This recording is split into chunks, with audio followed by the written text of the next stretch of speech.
32 देशों के 239 वैज्ञानिकों ने डब्ल्यूएचओ को एक चिट्ठी लिखी है जिसमें इन वैज्ञानिकों ने दावा किया है कि कोरोना वायरस हवा के जरिए भी फैल रहा है। इन वैज्ञानिकों का कहना है कि कोरोना वायरस के छोटे छोटे कण हवा में रहकर लोगों को संक्रमित कर सकते हैं।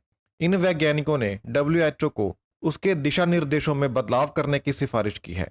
इन वैज्ञानिकों द्वारा लिखी गई इस चिट्ठी को अमेरिका के अखबार द न्यूयॉर्क टाइम्स में प्रकाशित किया गया है। इस पर डब्ल्यूएचओ ने सोमवार को कहा कि वह अखबार में प्रकाशित इस लेख के तथ्यों की जांच कर रहे हैं।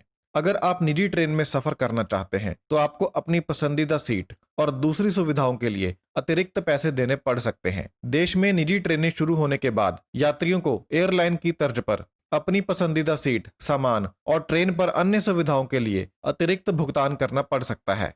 अपनी सीमा रेखा की निगरानी करने के लिए भारत अब अमेरिका से प्रीडेटर बी ड्रोन खरीदने जा रहा है।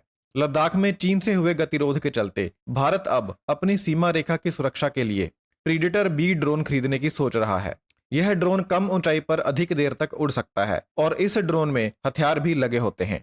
यह ड्रोन खुफिया जानकारियां इकट्ठी कर सकता है और जरूरत पड़ने पर लक्ष्य का पता लगाकर उसे मिसाइल और लेजर गाइडेड बम से नष्ट भी कर सकता है। आईसीएमआर ने कहा है कि 15 अगस्त तक कोरोना वायरस की वैक्सीन जारी करने की कोशिशें जारी हैं। हालांकि ऐसा दावा नहीं है कि 15 अगस्त तक यह वैक्सीन आ ही जाएगी, लेकिन इस दिशा में चरणबद्ध तरीके से काम चल रहा है। भारत में कोरोना के मामले 7 लाख से पार हो चुके हैं। पिछले 4 दिन में ही 1 लाख नए केस सामने आए हैं। अमेरिकी व्हाइट हाउस के एक बड़े अधिकारी ने सोमवार को कहा कि अगर भारत और चीन के बीच संघर्ष होता है या भारत का किसी और देश के साथ युद्ध होता है तो अमेरिकी सेना भारत के साथ मजबूती से खड़ी रहेगी। कुवैत ने अपने देश में एक नया अप्रवासी कोटा बिल पेश किया है। इस बिल के कारण करीब 8 लाख भारतीयों को कुवैत छोड़ना पड़ सकता है। अब आपको फोन इस्तेमाल करना थोड़ा सा महंगा पड़ सकता है क्योंकि कॉल व इंटरनेट की दरें बढ़ सकती हैं। दूरसंचार कंपनियां फायदे में ना होने के कारण अगले 1 से 1.5 साल के दौरान फोन कॉल तथा इंटरनेट समेत सभी सेवाओं की दरों को 2 बार बढ़ाया जा सकता है। लेकिन अभी तत्काल सेवाओं की दरों में वृद्धि नहीं की जाएगी। यह वृद्धि अगले 12 से 18 महीनों के दौरान की जाएगी और पहली वृद्धि अब से 6 महीने के बाद की जा सकती है। अमेरिका के एक नाइट क्लब में रविवार को गोलीबारी हो गई जिसमें 2 लोगों की मौत हो गई और 8 लोग घायल हो गए।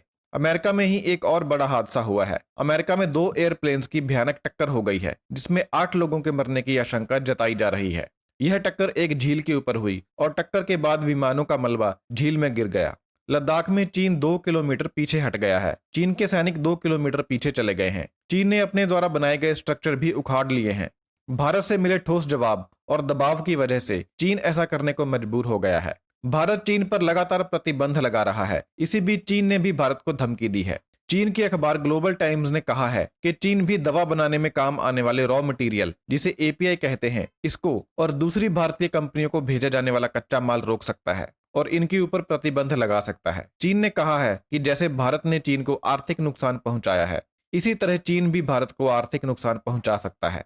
अगर भारत सरकार चीनी कंपनियों के निवेश को रोकती है और बंदरगाहों पर चीनी निर्यात को परमिशन नहीं देती है तो चीन भी जवाबी कार्रवाई कर सकता है। अभिनेता सुशांत सिंह राजपूत की आखिरी फिल्म दिल बेचारा का ट्रेलर रिलीज कर दिया गया है। यह फिल्म लंबे समय से रुकी हुई थी। इस फिल्म को इस साल थिएटर में रिलीज होना था लेकिन कोरोना वायरस की वजह से इसे रोक दिया गया था, लेकिन अब इसे डिजिटली रिलीज किया जाएगा।